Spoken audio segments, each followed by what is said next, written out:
नमस्कार दोस्तों, study IQ में आपका स्वागत है। मेरा नाम है कमलेंद्र शेखावत और ये हमारा वीडियो है on political science and international relations.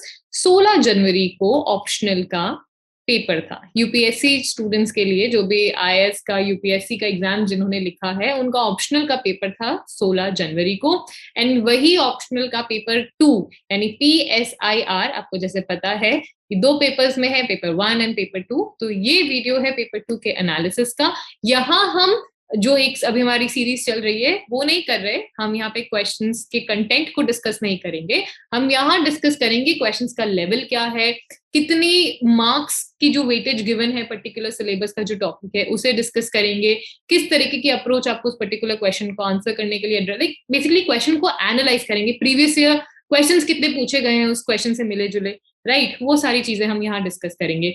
इस पूरे वीडियो की पीपीटी आपको मेरे टेलीग्राम चैनल के ऊपर मिल जाएगी और साथ में आप मुझे मेरे इंस्टाग्राम पर मैसेज कर कर अपनी क्वेरीज पूछ सकते हैं। So let's get into the video. Again video में जाने से पहले मैं आपको बताना चाहूंगी कि यूपीएससी का ऑप्शनल का पॉलिटिकल साइंस इंटरनेशनल रिलेशंस का स्मार्ट कोर्स हमारी स्टडी आईक्यू की एप्लीकेशन के ऊपर अवेलेबल है और साथ ही ये वेबसाइट पे भी अवेलेबल है।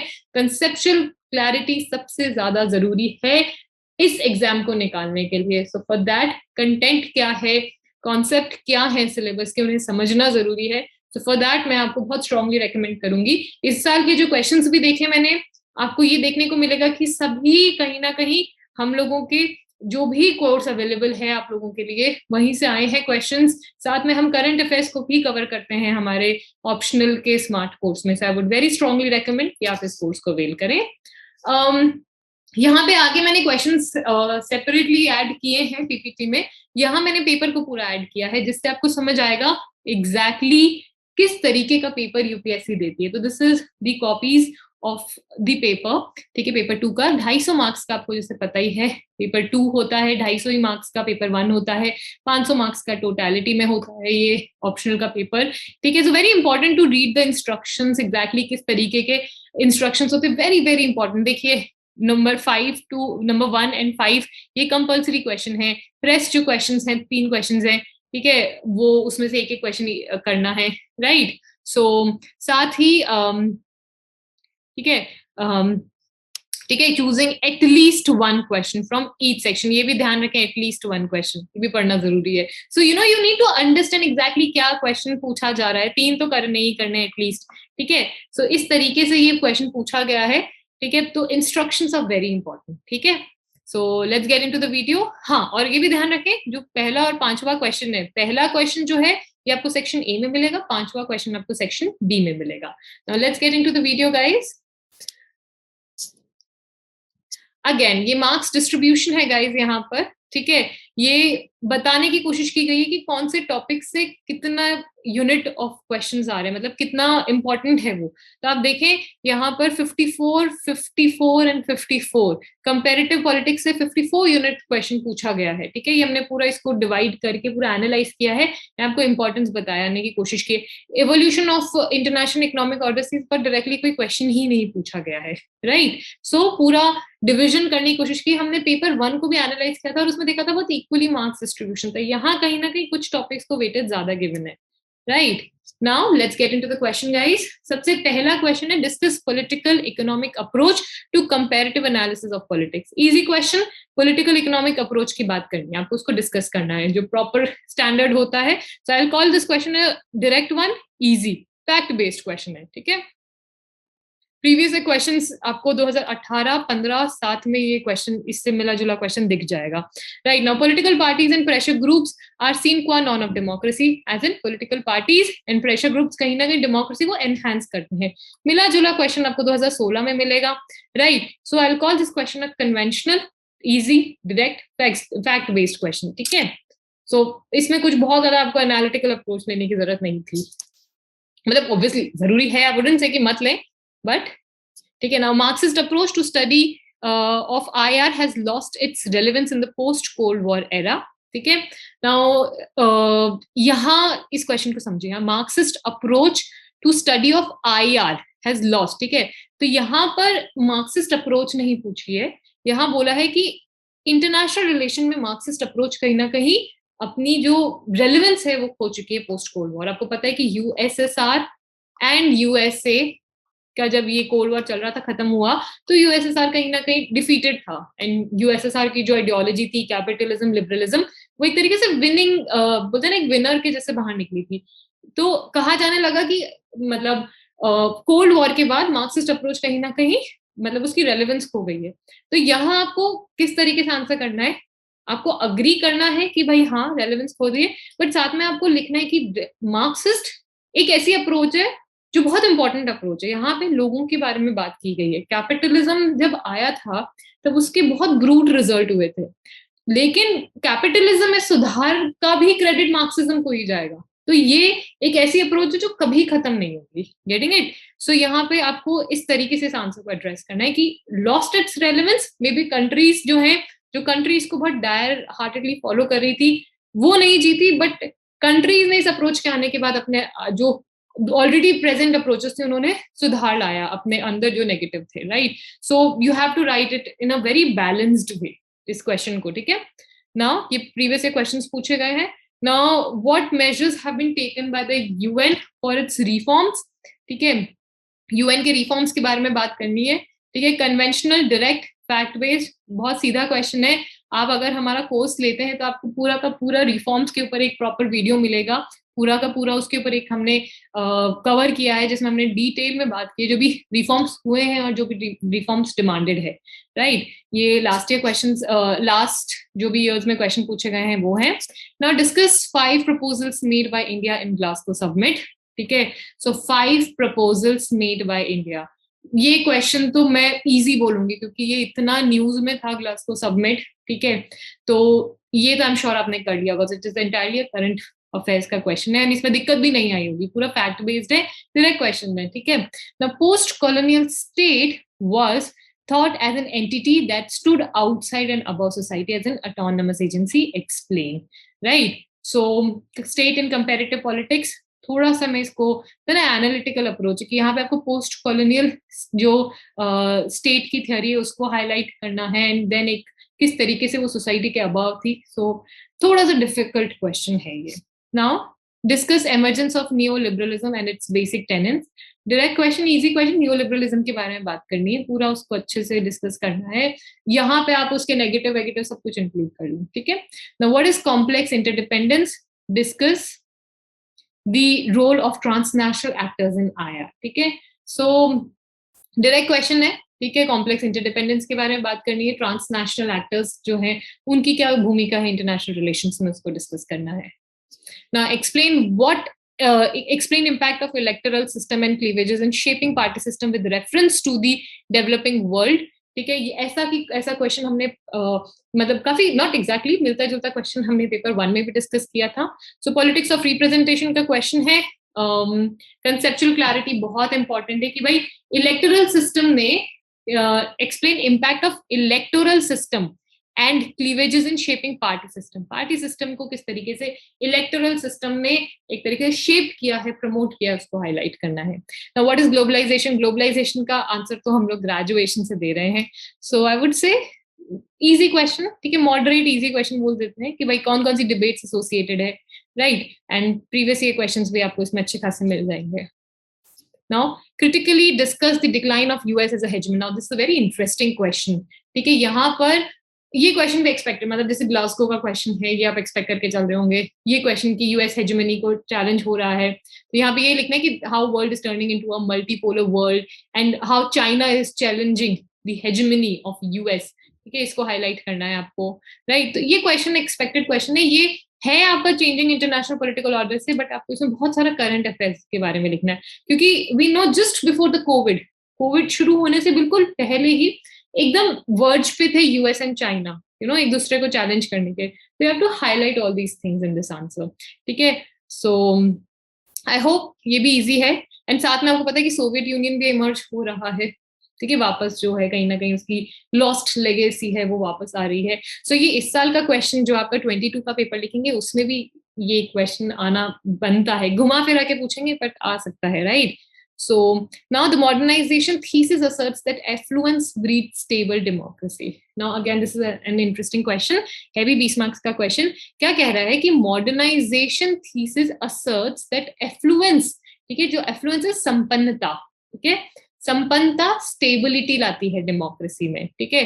How do you explain the success of India as a largest, ठीक है, तो संपन्नता डेमोक्रेसी को स्टेबिलिटी, स्थिरता देती है, राइट. लेकिन इंडिया माना जाता है कि इतना संपन्न राष्ट्र नहीं था, लेकिन उसके बावजूद भी जो डेमोक्रेसी है वो यहाँ चली. सो ये कॉन्ट्रडिक्टरी है इस मॉडर्नाइजेशन थीसिस का इंडिया एग्जाम्पल, तो उसके बारे में आपको लिखना है. So interesting question, I would call it a difficult one, क्योंकि अच्छे से कंसेप्चुअल क्लैरिटी नहीं है, आंसर लिखना प्रैक्टिस नहीं किया है तो ये चैलेंज होगा. अदरवाइज अगर अच्छे से पढ़ा है, इंडिया डेमोक्रेसी के बारे में पढ़ा है, राइट, ये भी लिख सकते हैं कि अब कहीं ना कहीं एफ्लुएंस वाला जो फैक्टर है वो इतना नहीं है, क्योंकि आपको पता है कि बहुत सारी कंट्रीज है, जैसे हमारा पड़ोसी राज्य पाकिस्तान, नेपाल, यहाँ डेमोक्रेसी कितना चली है, ऊपर नीचे अफ्रीकन कंट्रीज को का example. It is just India जिसने वर्ल्ड लार्जेस्ट डेमोक्रेसी रही है एंड एक इतनी संपन्न नहीं थी जस्ट आफ्टर द इंडिपेंडेंस. तो इस पूरी स्टेटमेंट को चैलेंज कर दिया. तो a new question, a good one, and I would से a difficult one two. Now explain the success of ASEAN. ASEAN के achievements को आपको इधर highlight करनी है. So analytical approach, थोड़ा recent examples वगैरह सब इसमें डालने हैं. Now again explain India's relation with EU in context of Brexit. ठीक है. Now यहाँ पर इंडिया एंड यूरोपियन यूनियन के रिलेशनशिप को हाईलाइट करने आफ्टर लंदन का, जो लंदन ने एग्जिट हुई है, EU को छोड़ा है उसके बाद. तो करंट अफेयर्स वो भी 2 साल के 3 साल के अच्छे खासे, ठीक है. अगेन ऐसा क्वेश्चन हमने, आई एम श्योर जो बच्चे 2-3 साल से अगर प्रिपेयर कर रहे थे उनके लिए तो ये चैलेंज नहीं रहा होगा, क्योंकि बाहर इस बार फिर भी इतनी बात नहीं थी, बट सो मतलब एक्सपेक्टेड नहीं होगा ये क्वेश्चन, बट जो 2-3 साल से लगे हैं इस एग्जाम को निकालने के लिए, उनके लिए ये क्वेश्चन चैलेंज नहीं होगा.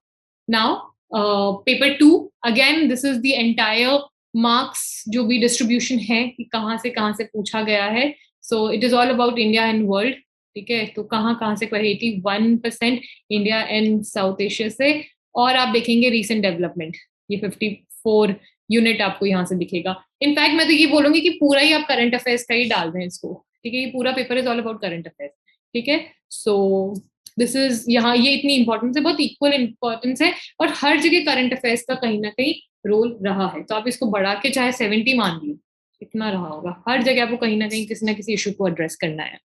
Now discuss strategic implication of India's look east policy transforming into act east policy, ठीक है. लुक ईस्ट को एक्ट ईस्ट पॉलिसी के ऊपर आए. ये आई एम श्योर अच्छे से इजी क्वेश्चन है, ठीक है. कंसेप्चुअल क्लैरिटी इसमें जरूरत थी, so easy to moderate question है, क्योंकि एक्ट ईस्ट के बारे में बहुत बात हुई है पिछले 2-3 साल से, इनफैक्ट इसके ऊपर बहुत बात चल रही है. Now explain philosophical foundation of India's foreign policy, ठीक है. यहाँ पे फिलोसॉफिकल फाउंडेशन को हाईलाइट करना है. डायरेक्ट क्वेश्चन, ठीक है, कन्वेंशनल क्वेश्चन, प्रीवियस क्वेश्चन भी इससे मिले जुले पूछे जा चुके हैं. Now explain India's position on waiver of IPR on COVID-19 vaccines in WTO, ठीक है. Current affairs, entirely current affairs based question है, इजी क्वेश्चन है, क्योंकि बहुत ज्यादा कोविड के ऊपर बात चल रही है, डिफरेंट वैक्सीन डिप्लोमेसी वेवर्स से लेके, ठीक है. तो आई एम श्योर इसमें दिक्कत नहीं आई होगी. Now right about growing significance of quad, ठीक है. Indo Pacific static and current affairs का ये पूरा पार्ट है, ठीक है. सो मे बी इंडो पैसिफिक से पार्ट से है, लेकिन इसमें करंट अफेयर्स के बारे में आपको लिखना है कि क्वाड बहुत अभी बहुत ज्यादा एक तरीके से बात में, स्पेशली रशिया एंड इस एंगल को देखते हुए, so you need to highlight, ठीक है. नाउ हाउ डज, हाँ देखिए ये पेपर इंडिया बेस्ड है, तो मे बी इधर इंडिया का नाम नहीं गिवन, बट यहाँ पे आपको इंडिया का एंगल जरूर मेंशन करना था. Now, how does recent takeover of Afghanistan by Taliban impact India's strategic interests? ठीक है, again expected question था, ठीक है, जो भी हुआ है recently तो उसको देखते हुए, ठीक है. So these are the previous year question, 22 में पूछा गया है एंड 14 में भी एक तरीके से आसपास का पूछा. ये क्वेश्चन इजी डायरेक्ट है, क्योंकि आई एम श्योर जो चीजें करंट अफेयर्स वाली जो चीजें हुई है उसके ऊपर बड़ी स्टडी हुई है, बहुत पढ़ा होगा, तो आई डोंट थिंक सो ये चैलेंज होगा बच्चों के लिए. Now, non-alignment was little more than a rational strategy on part of materially weak India to maximize its interest with the bipolar distribution of global power. ठीक है, बहुत घुमा फिरा के पूछा है, बट क्वेश्चन में से सीधा ही है, अगर कंसेप्चुअल क्लैरिटी है तो कोई दिक्कत नहीं आई होगी, ठीक है। सो नॉन अलाइनमेंट, देखो वापस से पढ़े, non alignment was little more than a rational strategy on part of materially weak, कि भाई नॉन अलाइनमेंट एक रैशनल स्ट्रेटेजी से ज्यादा थी, क्योंकि कहीं ना कहीं बोथ द वर्ल्ड्स का फायदा लेना था, तो उसको करते हुए ये आंसर लिखना। आई डोंट थिंक सो कि इसमें भी दिक्कत आनी चाहिए, ठीक है, इजी ही था, बस थोड़ा क्वेश्चन समझो कि एग्जैक्टली पूछा क्या है। Now examine the geostrategic points of contention between India and China, simple, straight, and current affairs based. Now write a brief analysis of ethnic conflict and cross-border migration along India, Myanmar, and India-Bangladesh border. Again, बहुत analytical है, current affairs based है, बहुत सारे issues आपको address करने हैं। Current affairs अगर आप पढ़ रहे हैं तो आप आराम से इस क्वेश्चन को आंसर कर सकते हैं। Now, why is South Asia considered as the world's politically and economically least integrated region? ठीक है, साउथ एशिया आपको पता ही हमारा ही है, इंडिया, पाकिस्तान, ठीक है, ये नेपाल, ठीक है, ये जो साउथ एशिया आ रहा था, इसके जो सार्क मेजरली सार्क कंट्रीज, और आपको पता है कि सबसे ज्यादा ही डिसइंटीग्रेटेड रीजन ही है ये, तो इसके ऊपर हाईलाइट करना है आपको कि क्यों कोऑपरेशन नहीं है। सबसे पहली बात तो सार्क के जो मेंबर्स ही हैं उनमें ही नहीं बनती आपस में, ठीक है, तो ये सारी चीजें आई डोंट थिंक सो ये भी डिफिकल्ट होगा, ठीक है, मॉडरेट टू इजी क्वेश्चन बोल सकते हैं हम इसको। Now how do the constituent state influence the foreign policy making process of India? Very simple, very easy, बिल्कुल डायरेक्ट है कि भाई कॉन्स्टिट्यूएंट स्टेट ने किस तरीके से इंडिया की फॉरेन पॉलिसी को मतलब एक तरीके से इफेक्ट किया था। Now examine evolution of India's role as in global nuclear order, ठीक है, इंडिया एंड न्यूक्लियर क्वेश्चन।